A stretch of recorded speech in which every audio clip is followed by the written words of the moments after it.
Oke, selamat pagi teman-teman. Kita berjumpa kembali dalam mata kuliah farmakologi ya. Baik, pagi ini kita akan membahas tentang kardiovaskuler ya. Apa itu kardiovaskuler? Apa fungsinya? Kemudian obat-obat apa saja yang ada di bagian-bagian untuk kardiovaskuler? Baik, teman-teman, kita mulai.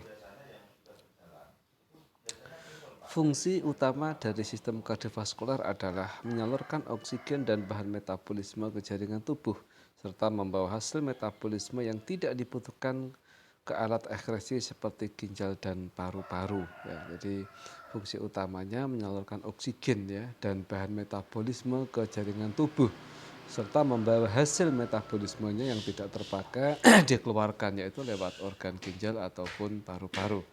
Untuk kelancaran fungsinya dalam mencukupi kebutuhan tubuh akan O2 yang dapat berubah-ubah, maka jantung dan pembuluh darah telah dilengkapi dengan sistem pengatur intrinsik dalam jaringan kardiovaskuler dan sistem ekstrinsik di luar sistem kardiovaskuler.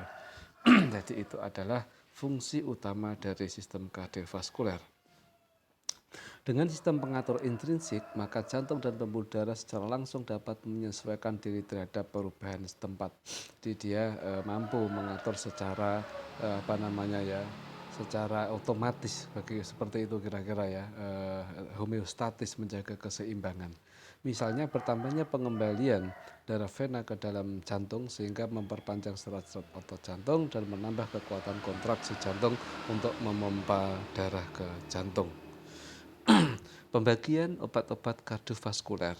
Satu, ada obat antihipertensi, dua, obat antihipotensi, tiga, anti aritmia jantung, empat, obat gagal jantung, dan lima, obat angina pectoris. Ya, jadi ada lima yang kita ketahui: antihipertensi, antihipotensi, anti aritmia, obat gagal jantung, dan angina pectoris. Kita mulai dari yang pertama, yaitu obat antihipertensi. Apa itu antihipertensi? Hipertensi adalah gejala dari gangguan pada mekanisme pengatur tekanan darah. Jadi kalau anti berarti obat yang melawan tekanan darah, obat yang melawan tekanan darah yang tinggi. Gejala ini dapat terjadi karena kekentalan darah dan volume darah. Kekentalan darahnya meningkat, volumenya darah meningkat, sehingga terjadi tekanan darahnya menjadi tinggi. Hipertensi dapat dipengaruhi oleh gejala stres, emosi, ketegangan, pikiran, kesibukan dalam pekerjaan dan lain-lain. Jadi dalam tempo tekanan yang stres ya, tempo tekanan yang tinggi sehingga mengakibatkan stres. Ya, sekali lagi, hipertensi itu tekanan darah tinggi ya, tekanan darah tinggi. Ya, ada tekanan sistol, ada tekanan diastol. Kalau sistol yang atas, diastol yang bawah ya. Kalau sistol itu dalam kondisi jantungnya adalah menguncup, kalau diastol kondisi dalam mengendor, dia lebih rendah. Normalnya adalah 120/80 mmHg. Oke, ya.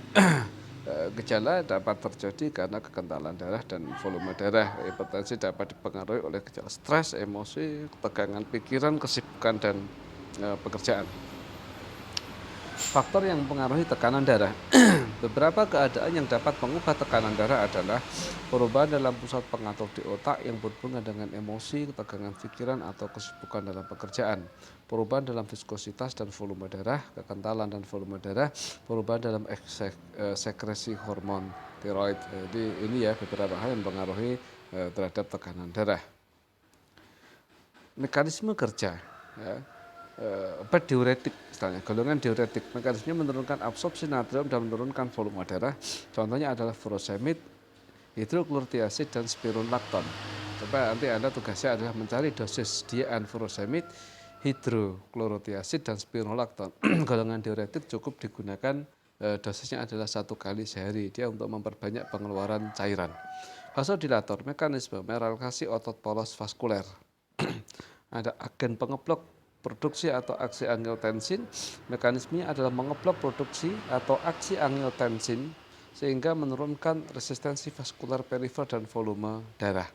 Agen simpatoplegia, menurunkan resistensi vaskular perifer, menghambat fungsi jantung, dan menurunkan cardiac output. Kategori obatnya, contohnya kita lihat di sini, antihipertensi ada vasodilator, dahidralazin, natrium nitroprusid, minoxidil, ya, kalsium channel blocker CCB, atau verapamil, diltiazem, nifedipin, dan amlodipin. Inhibitor angiotensin, ACE inhibitor, captopril, enalapril, lisinopril. Kemudian ada angiotensin reseptor blocker ARB, valsartan, losartan, dan ada agen simpatoplegia.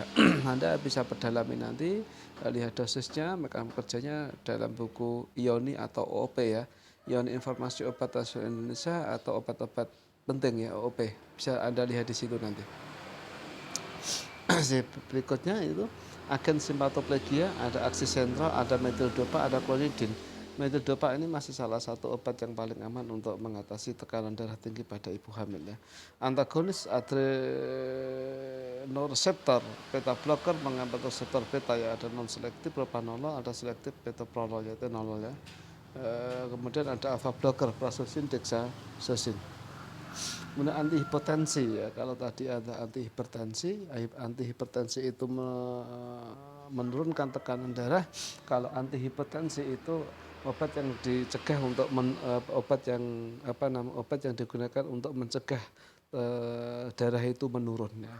Bekerja menaikkan tekanan darah bila terjadi kelemahan peredaran darah. Contohnya adalah tablet Acrinor berisi Afredin HCl 10 mg dan theodrenalin HCl 5 mg. Jadi walaupun jarang kasusnya tapi juga ada antihipotensi Acrinor. Anti aritmia jantung. Aritmia jantung berhubungan dengan denyut jantung. Denyut jantung sangat cepat disebut takikardia. Kalau dia melambat pelan namanya bradikardi. Takikardia itu cepat, bradikardia itu lambat ya. Anti aritmia bekerja dengan mengurangi denyut jantung ya. Anti aritmia itu dengan mengurangi denyut jantung. Penggolongan dan mekanisme kerja obat. Mekanisme obat anti aritmia ada 4 kelas utama ya. Ada inhibitor kanal NA berefek pada memperpanjang potensial aksi. Contohnya ada prokainamid. Kemudian simpatolitik menurunkan aktivitas beta adrenergic di jantung ya. Ada propanolol, ada esmol, ada nadolol ya. Propanolol misalnya dosisnya ada 40 dan 10. Kemudian memperpanjang durasi potensial aksi. Contohnya adalah bertilium. Inhibitor kalsium di jantung contohnya verapamil. Contoh lainnya adalah Cordaron 200 mg per tablet. Ini isinya adalah amiodaron ya. Mekanisme kerjanya mencakup aksi 4 kelas di atas. Ada obat gagal jantung. Obat gagal jantung timbul jika curah jantung tidak mencukupi untuk memberikan oksigen yang diperlukan tubuh atau cardiac output. Contohnya digoxin 0,2 mg per tablet atau vargoxin, inotropik positif, dopamin HCl 40 mg per mili injeksi ya. Ada bisa doputamin dan epinefrin. Kemudian ada obat angina pectoris. Angina pectoris nyeri dada yang mencekik yang timbul bila aliran darah koroner tidak mencukupi kebutuhan jantung dan oksigen, timbul iskemik pada otot jantung ya. Golongannya ada golongan nitrat, nitrogliserin, isosorbidin nitrat, namanya 10 mg per tablet ya. Kalsium channel blocker, diltiazem HCl 30 mg dan 60 mg, nifedipin 10 mg tablet beta blocker.